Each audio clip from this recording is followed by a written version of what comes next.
Selamat datang kembali. Pernah kepikiran nggak, kenapa ya buku strategi militer dari 2400 tahun lalu, The Art of War karya Sun Tzu, itu kok masih aja dibicarain orang sampai sekarang? Iya loh. Dari ruang rapat, strategi politik, namanya sering banget muncul. Hari ini kita coba bongkar deh isinya. Siap, menarik nih. Sumber kita kali ini dari terjemahan klasik Lionel Giles tahun 1910. Dia bikin ini karena ngerasa terjemahan yang ada sebelumnya itu, wah parah banget katanya. Oh iya? Iya, penuh kesalahan, bahkan ada yang dianggap menipu gitu. Jadi Giles ini pengennya menyajikan Sanzu dengan jujur, sesuai standar akademik lah. Kita pakai karyanya dia nih. Oke, pilihan bagus tuh. Giles memang terkenal teliti. Nah, misi kita hari ini apa? Bukan sekadar ngasih ringkasan bab per bab gitu ya. Kita mau coba gali inti kebijaksanaannya dari beberapa bagian penting buku ini. Menggali lebih dalam ya. Betul. Siapa sih Sun Tzu ini sebenarnya? Terus gimana cara pikirnya yang bikin karyanya abadi? Dan yang paling penting nih, apa yang bisa kita ambil buat zaman sekarang? Yuk kita mulai bedah. Mari. Oke, pertama-tama soal sosok Sun Tzu sendiri nih. Ada cerita yang legendaris banget dari sejarawan Tiongkok kuno, Su Shimaqian. Katanya Sun Tzu ini orang dari negara Qi. Dia berhasil bikin Raja Holu dari Wu terkesan gitu, gara-gara 13 bab Art of War tulisannya. Oh, jadi awalnya dari tulisan itu ya? Iya. Nah, rajanya ini agak iseng nih pengen ngetes teori Sun Tzu. Langsung ke para selirnya, coba bayangin. Keselir. Gimana ceritanya? Ada 180 selir dibagi jadi 2 kompi, terus dipimpin sama selir favorit raja. Nah, pas awal dikasih perintah baris berbaris gitu, mereka malah cekikikan. Haha, ya wajar mungkin ya. Sun Tzu awalnya bilang, oke, kalau perintah nggak jelas, itu salah jenderalnya. Dia ulang lagi perintahnya, lebih jelas. Ternyata masih pada ketawa aja. Nah, disinilah keadaan jadi serius. Nah, ini bagian krusialnya. Sun Tzu itu nggak main-main. Dia langsung menyalahkan pemimpin kompi, ya selir favorit raja tadi, dan dia perintahkan mereka dihukum mati. Hah? Dihukum mati? Betul. Rajanya jelas panik dong, itu kan kesayangannya. Tapi Sun Tzu ini tegas banget. Dia bilang dia udah ditunjuk jadi jenderal, jadi ada perintah raja yang di medan perang itu gak bisa dia turuti demi menegakkan disiplin. Terus dieksekusi beneran? Dia, setelah eksekusi itu, baru deh barisan selir yang lain langsung rapi, patuh, tanpa suara. Disiplinnya langsung tegak. Wow, drastis banget ya. Tapi cerita ini entah bener atau enggak ya, langsung nunjukin satu hal penting banget dalam ajaran Sun Tzu. Disiplin sama kejelasan perintah itu mutlak hukumnya. Persis. Akhirnya Raja Holu mengakui kehebatan Sun Tzu kan, terus ngangkat dia jadi jenderal. Konon katanya, dia bantu Wu mengalahkan negara Chu yang kuat waktu itu. Tapi kan ada perdebatan juga ya soal ini beneran tokoh sejarah atau bukan. Nah, itu dia menariknya. Ada sarjana dari dinasti Sung, namanya Ye Suixin, dia nunjukin kejanggalan. Katanya, di catatan sejarah penting dari masa itu, namanya Zhou Chuan, itu sama sekali nggak nyebut nama Sun Tzu. Padahal tokoh lain yang, kurang penting aja disebut. Aneh kan? Iya juga ya, kok bisa nggak ada namanya? Teorinya si Ye Suixin ini, bisa jadi The Art of War itu ditulis orang lain. Mungkin seorang ahli strategi pintar di akhir zaman musim semi gugur atau awal negara berperang. Terus cerita hebat soal Sun Tzu sebagai jenderal itu mungkin diciptakan belakangan sama pengikutnya, biar bukunya makin keren, makin terkenal gitu. Biar ada brand ambasadornya gitu ya. Tunjuk di teksnya yang kayaknya waktunya nggak cocok sama cerita Shimaqian soal kapan Sun Tzu hidup. Jadi kesimpulan sementara aja gimana dong? Giles itu lebih condong mikir, mungkin Sun Tzu ini memang ada orangnya. Tapi, mungkin bukan jenderal utama yang paling top gitu. Bisa jadi dia seorang perwira yang pengalamannya banyak banget, terus nulis berdasarkan pengalamannya itu di akhir masa Raja Holu. Jadi bukan tokoh utama tapi pengamat yang cerdas gitu ya? Mungkin begitu. Bukunya bagus, jadi populer, terus ya legendanya berkembang seiring waktu. Yang penting kan sebenarnya bukan biografi pastinya, tapi pemikiran di balik teks itu. Itu jelas berasal dari pengalaman praktis di medan perang yang keras. Oke, jadi sosoknya memang agak misterius ya, tapi karyanya nyata dan kuat. Nah, soal teksnya sendiri nih, selain tadi soal terjemahan awal yang katanya parah, apalagi yang menarik? Anda sempat singgung soal komentator ya? Iya, ini penting banget. Menurut saya, memahami Sun Tzu itu nggak bisa lepas dari para komentatornya selama berabad-abad. Yang paling terkenal mungkin Cao Cao. Cao Cao. Yang Kaisar Wu dari Wei itu. Betul, abad kedua Masehi.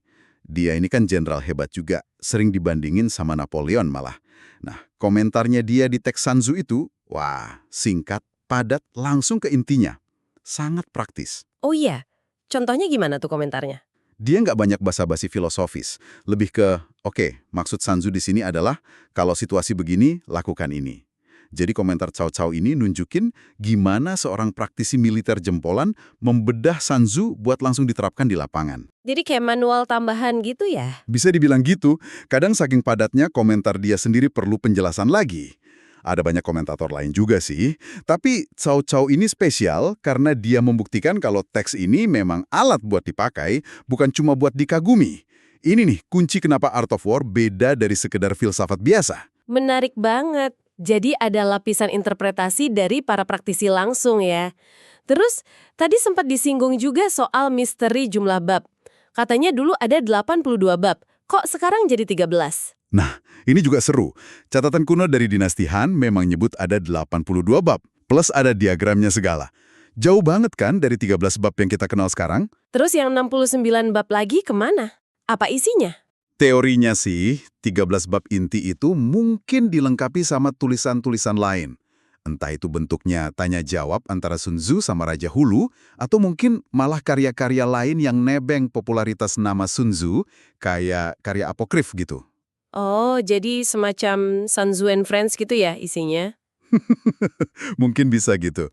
Cao Cao sendiri bilang dalam kata pengantarnya, kalau 13 bab ini yang khusus ditulis untuk Raja Holu. Jadi kemungkinan besar, ya 13 bab inilah inti ajaran aslinya yang paling penting. Terus teks yang kita punya sekarang, gimana ceritanya bisa jadi 13 bab ini? Itu hasil kerja keras rekonstruksi. Ada sarjana namanya Sun Xingyan di akhir abad ke-18, dia nemu salinan edisi penting dari dinasti Sung, terus dia bandingin sama versi-versi lain yang lebih tua tapi udah terfragmentasi buat nyusun ulang teks yang paling mendekati aslinya. Jadi teks yang kita baca sekarang ini udah melalui proses panjang. Wah, luar biasa ya perjalanannya. Oke, cukup deh soal sejarahnya.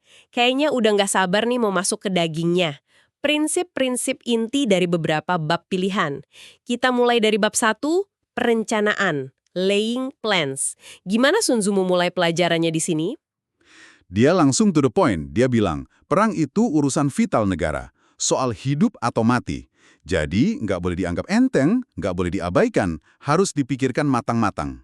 Terus gimana cara mikirnya? Nah, dia langsung identifikasi 5 faktor utama, 5 hal konstan katanya, yang harus dianalisis betul sebelum memutuskan mau perang atau enggak. 5 faktor itu apa aja tuh? Kayaknya penting banget ini.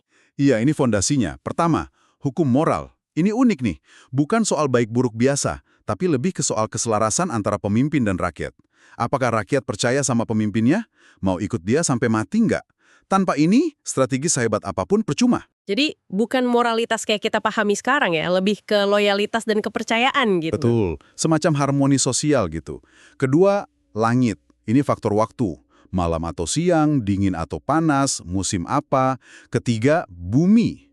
Faktor medan perang. Jaraknya jauh atau dekat, medannya bahaya atau aman, lapang atau sempit. Ini nentuin peluang hidup mati juga. Oke, moral, langit, bumi. 2 lagi? Keempat, komandan. Kualitas si pemimpinnya. Bijaksana nggak? Tulus, berani, tegas. Kelima, metode dan disiplin. Ini soal organisasi pasukannya gimana, pangkat-pangkatnya jelas nggak, logistiknya gimana ngaturnya, kontrol pengeluarannya kayak apa. Lengkap banget ya analisisnya.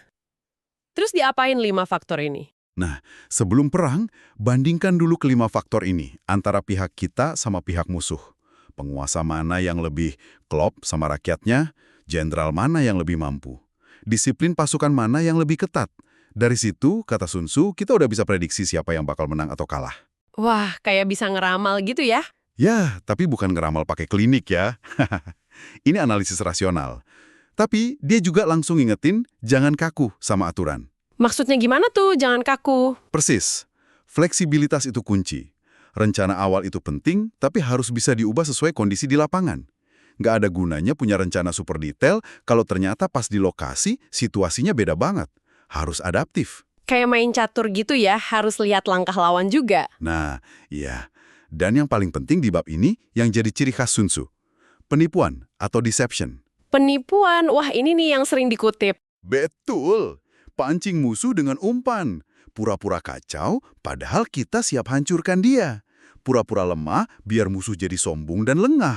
Serang pas dia nggak siap. Muncul di tempat yang nggak dia duga sama sekali. Intinya, bikin musuh salah terus dalam membaca situasi kita. Rahasia kemenangan ini katanya nggak boleh dibocorin sembarangan. Gila, langsung terasa ya seninya. Ini benar-benar bukan cuma soal adu kuat fisik aja. Lanjut yuk ke bab 2, mengobarkan perang, waging war. Ini ngomongin soal apa lagi nih? Beda ya sama bab 1? Beda. Kalau bab 1 soal perencanaan strategis, bab 2 ini fokusnya unik banget. Biaya perang. Sun Tzu ini kayak akuntan militer juga. Akuntan militer? Maksudnya gimana? Dia hitung betul ongkos perang itu. Dia kasih contoh. 1.000 kereta perang ringan, 1.000 kereta berat, 100.000 prajurit infanteri, terus bawa perbekalan buat jalan ribuan li jarak Tiongkok kuno, itu semua katanya makan biaya 1.000 ons perak per hari. Gede banget kan? Wah iya juga ya. Nggak kepikiran sampai sedetail itu biayanya. Terus apa konsekuensinya kalau perang kelamaan dengan biaya segitu? Nah, ini intinya. Perang yang berlarut-larut itu bakal bikin senjata jadi tumpul, semangat pasukan turun drastis, tenaga fisik habis, dan yang paling parah, kas negara kering kerontang, rakyat jadi miskin. Terus? Dan pas kita lagi lemah gitu, negara tetangga lain yang tadinya netral atau takut bisa jadi malah ikut nyerang kita. Bahaya banget. Makanya Sun Tzu sangat-sangat menekankan pentingnya kecepatan dalam perang. Kecepatan ya kuncinya. Iya. Dia bilang gini, meskipun ada kebodohan karena tergesa-gesa dalam perang, tapi tidak pernah ada kepandaian yang terkait dengan penundaan yang lama. Intinya, lebih baik salah dikit tapi cepat selesai, daripada benar tapi kelemahan sampai bangkrut. Dia tegas bilang, gak pernah ada negara yang dapat untung dari perang yang berlarut-larut. Keras ya pernyataannya. Terus gimana dong cara ngatasin masalah biaya logistik yang gede banget tadi? Kan nggak mungkin nggak pakai logistik. Nah, dia punya solusi praktis. Oke, bawa perlengkapan awal dari rumah. Tapi begitu udah masuk wilayah musuh, cari makan di sana. Maksudnya, rampas sumber daya musuh buat membiayai perang kita sendiri. Wah, ini agak kontroversial nggak sih? Oke, mungkin kedengarannya gitu ya. Tapi ini logika perang kuno yang efisien. Dengan cara ini, kita hemat biaya transportasi logistik yang mahal banget dan nggak perlu narik pajak terlalu berat ke rakyat sendiri, yang bisa bikin mereka sengsara. Oke, masuk akal dari sisi efisiensi perang. Ada lagi tipsnya di bab ini? Ada. Soal menjaga semangat pasukan. Gimana caranya? Kasih insentif. Gunakan rampasan perang itu buat ngasih hadiah ke prajurit, terutama yang paling berprestasi. Misalnya yang pertama kali berhasil merebut kereta perang musuh. Jadi motivasi materi gitu ya? Betul. Dan satu lagi, perlakukan tawanan perang dengan baik. Kalau memungkinkan, rekrut mereka buat nambah kekuatan pasukan kita. Jadi intinya di bab ini, capai kemenangan secepat mungkin, hindari kampanye militer yang panjang dan mahal. Efisiensi dan kecepatan. Kita lanjut ke bab berikutnya yang juga terkenal banget. Bab 3, serangan dengan strategi, attack by stratagem. Ini salah satu yang paling sering dikutip orang. Apa sih ide utamanya? Nah, ini dia nih. Puncak kehebatan strategi perang menurut Sun Tzu itu bukanlah menang 100 kali dalam 100 pertempuran di medan laga. Loh, harus apa dong? Bukannya menang terus itu bagus? Bukan itu yang terbaik. Yang terbaik, yang paling jenius, kata dia, adalah menaklukkan musuh tanpa perlu bertempur sama sekali. Itu baru keunggulan tertinggi. Menang tanpa perang. Gimana caranya tuh? Kayak sulap aja. Bukan sulap, tapi strategi tingkat tinggi. Dia ngasih urutan prioritas strategi. Oke, apa aja urutannya? Yang paling top, nomor 1. Gagalkan rencana musuh bahkan sebelum dia sempat bergerak. Cegah niatnya. Kalau itu nggak bisa, pilihan kedua. Putuskan hubungan atau aliansi musuh. Bikin dia sendirian. Terus kalau itu gagal juga? Baru pilihan ketiga. Serang pasukan musuh di medan perang terbuka. Nah, yang paling jelek. Pilihan terakhir dan harus dihindari kalau bisa. Mengepung kota yang punya benteng pertahanan kuat. Kenapa ngepung kota itu paling jelek? Karena itu butuh waktu lama banget, boros sumber daya, bikin pasukan lelah dan frustrasi, dan kalau sampai harus nyerbu paksa, korbannya pasti banyak banget di pihak kita. Jadi itu pilihan terakhir banget.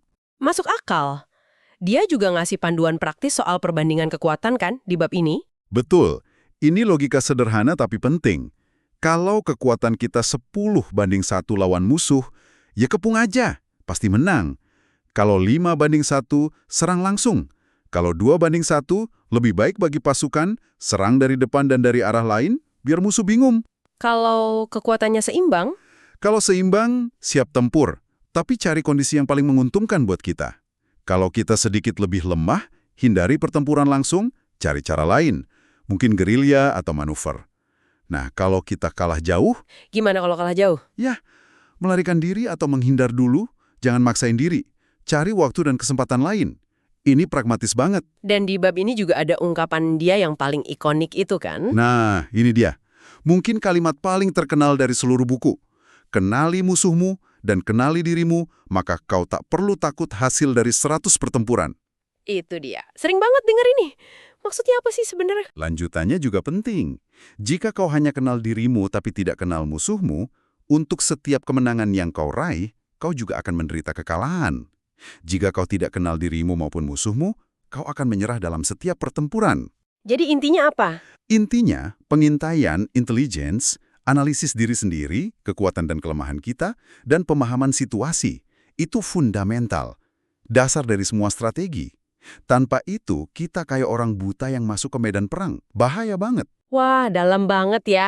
Ma, ini nyambung banget kayaknya ke bab terakhir yang mau kita bahas, agak lompat nih, bab 13. Penggunaan mata-mata, the use of spies. Kenapa dia ngerasa ini penting banget sampai dibahas khusus di bab terakhir? Karena ini adalah cara praktis untuk bisa mengenal musuh secara mendalam, seperti yang dia tekankan di bab 3 tadi. Ini kayak how to-nya gitu. Oh, jadi ini implementasinya ya? Betul. Sun Tzu mulai bab ini lagi-lagi dengan ngingetin betapa mahalnya perang itu.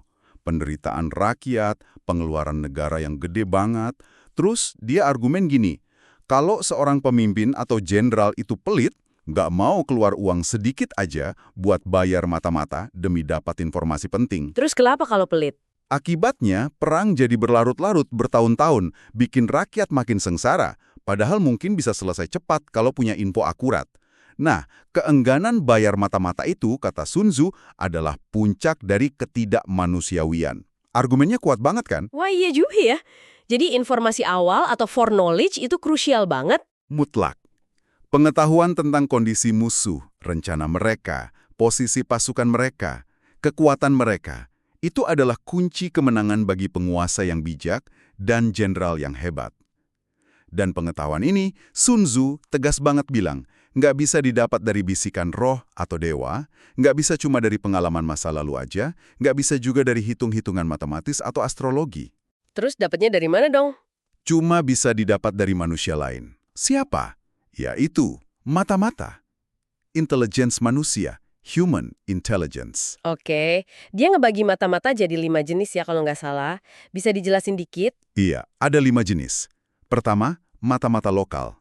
Ini penduduk setempat di wilayah musuh yang kita rekrut. Kedua, mata-mata dalam. Ini lebih hebat lagi. Pejabat musuh yang berhasil kita rekrut jadi agen kita. Ketiga, mata-mata konversi. Ini mata-mata musuh yang ketangkap, tapi berhasil kita bujuk buat kerja buat kita. Ini kunci banget katanya. Wah, mata-mata musuh dibalikkan, keren. Terus 2 lagi?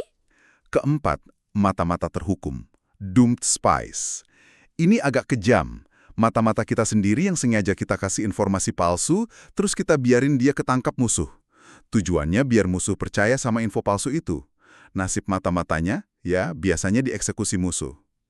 Kelima, mata-mata penyintas, surviving spies. Ini mata-mata biasa yang kita kirim, terus dia berhasil balik lagi bawa laporan informasi. Dari kelima jenis itu, mana yang paling penting menurut Sun Tzu? Mata-mata konversi. Yang mata-mata musuh dibalikan itu. Kenapa? Karena lewat mereka, kita bisa dapat akses buat merekrut mata-mata lokal dan mata-mata dalam di pihak musuh. Lewat mereka juga, kita bisa nyebar informasi palsu yang efektif lewat mata-mata terhukum tadi. Jadi dia kayak penghubungnya gitu ya? Betul. Menggunakan kelima jenis mata-mata ini secara bersamaan dan terkoordinasi, itu Sun Tzu sebut sebagai manipulasi ilahi. Kemampuan paling berharga seorang penguasa atau jenderal. Makanya, dia bilang, mata-mata konversi ini harus diperlakukan sangat baik, dikasih hadiah besar, dijaga kerahasiaannya. Dia bahkan kasih contoh sejarah kan, tokoh-tokoh kayak Ichi dan Luya yang bantu gulingkan dinasti sebelumnya. Seolah mau bilang, intelijen yang bagus itu bisa ngubah sejarah. Persis. Itu penekanannya. Ini menunjukkan betapa krusialnya peran intelijen dalam strategi besar. Tapi dia juga ngingetin, mengelola jaringan mata-mata ini butuh kecerdasan tingkat tinggi, kelicikan, tapi di saat yang sama juga butuh integritas dan kemurahan hati dari si pemimpin. Kompleks banget, nggak sembarangan. Oke, kita udah bahas beberapa prinsip inti yang luar biasa ya. Tapi ada satu pertanyaan menarik nih. Tiongkok kan sering dianggap sebagai bangsa yang cinta damai ya. Filosofinya banyak yang soal harmoni. Kok bisa lahir karya sedetail dan sepragmatis ini soal perang? Gimana para pemikir Tiongkok dulu mendamaikan ini? Nah, ini pertanyaan bagus dan sering muncul. Banyak komentator Tiongkok setelah Sun Tzu, termasuk Cao Cao tadi, merasa perlu membela studi tentang perang ini. Mereka nggak melihat The Art of War sebagai pemujaan terhadap kekerasan. Justru sebaliknya. Sebaliknya gimana? Mereka melihat perang, atau lebih tepatnya kesiapan dan pemahaman tentang perang, itu sebagai alat yang diperlukan, kayak hukum dan hukuman dalam pemerintahan sivil aja. Tujuannya buat apa? Buat menekan kekejaman, menghentikan agresi, membawa kedamaian kembali, dan melindungi negara dari kehancuran. Jadi perang sebagai necessary evil gitu ya? Kurang lebih begitu. Mereka justru mengkritik kaum terpelajar atau pejabat yang cuma ngomongin kebajikan dan moralitas, tapi anti banget sama urusan militer. Sama sekali nggak mau belajar soal itu. Kenapa? Karena sikap kayak gitu dianggap naif dan bisa bikin negara jadi lemah. Gampang diserang dan dihancurkan musuh. Jadi ada semacam realisme politik gitu ya di baliknya. Bahkan Konfusius pun, yang sering dianggap ikon perdamaian, ternyata punya sisi pragmatis juga soal ini ya. Iya, ini menarik. Meskipun Konfusius pernah bilang dia nggak secara khusus mempelajari urusan militer, tapi ada catatan sejarah. Dia pernah loh menggunakan kekuatan bersenjata, misalnya pas memadamkan pemberontakan. Dan dia juga pernah tercatat bilang, kalau aku yang bertempur, aku pasti menang. Wah, nggak nyangka ya Konfusius ngomong gitu. Jadi, para komentator berpendapat, mungkin Konfusius nggak secara khusus ngajarin strategi perang kayak Sun Tzu, tapi dia paham betul kalau fungsi militer itu penting dalam negara, harus jalan beriringan sama fungsi sipil, nggak bisa dipisahkan. Soal tipu muslihat dalam perang pun, mereka bela sebagai sesuatu yang memang diperlukan dalam situasi perang yang penuh bahaya dan pengkhianatan. Oke, jadi ada pembelaan filosofisnya juga ya. Nah, setelah kita kupas cukup dalam nih sumber kita, apa kesimpulan utamanya tentang The Art of War ini? Apa intisarinya? Kalau menurut saya, jelas ini jauh lebih dari sekedar buku panduan perang kuno biasa. Ini adalah sebuah risalah strategi yang sangat dalam dan fundamental sifatnya. Maksudnya fundamental gimana? Isinya itu tentang pentingnya perencanaan yang matang, tapi di saat yang sama juga harus super fleksibel dan adaptif. Tentang memahami psikologi dalam konflik, bukan cuma kekuatan fisik. Tentang dahsyatnya kekuatan informasi dan intelijen, terutama lewat mata-mata tadi. Dan juga, yang nggak kalah penting, kesadaran penuh akan biaya dan konsekuensi perang, baik materi maupun nyawa manusia. Makanya cita-cita tertingginya kan tadi, menang tanpa harus bertempur sama sekali. Itu puncak efisiensi dan kebijaksanaan strategis. Prinsip-prinsipnya kayak kenali diri dan musuh, kecepatan, penipuan yang cerdik, manajemen sumber daya, menang tanpa perang, itu ternyata luar biasa. Tahan banting ya, bisa relevan melintasi ribuan tahun. Betul sekali. Itu yang bikin buku ini unik. Relevansinya terasa melampaui medan perang fisik. Nggak heran kan banyak banget yang mencoba menerapkannya di dunia bisnis, politik, negosiasi, bahkan ada yang coba di kehidupan sehari-hari. Iya juga ya. Nah, ini mungkin membawa kita ke pertanyaan penutup nih. Buat Anda para pendengar, renungkan di rumah. Di zaman kita sekarang, zaman teknologi super canggih, ada drone, ada perang cyber, informasi bisa nyebar instan lewat internet. Konteksnya beda banget ya. Beda banget. Nah, pertanyaannya, seberapa jauh sih prinsip-prinsip Sun Tzu yang usianya ribuan tahun ini masih benar-benar relevan? Bisakah kebijaksanaan kuno ini kita adaptasi? Bukan cuma buat konflik atau perang ya, tapi mungkin juga buat persaingan di kantor, buat strategi bisnis kita, atau bahkan mungkin buat cara kita menghadapi tantangan dalam hidup pribadi kita. Pertanyaan bagus tuh. Jadi coba deh pikirkan, pelajaran Art of War mana yang menurut Anda paling kena atau paling relevan buat Anda hari ini? Itu mungkin jadi bahan renungan menarik setelah ini.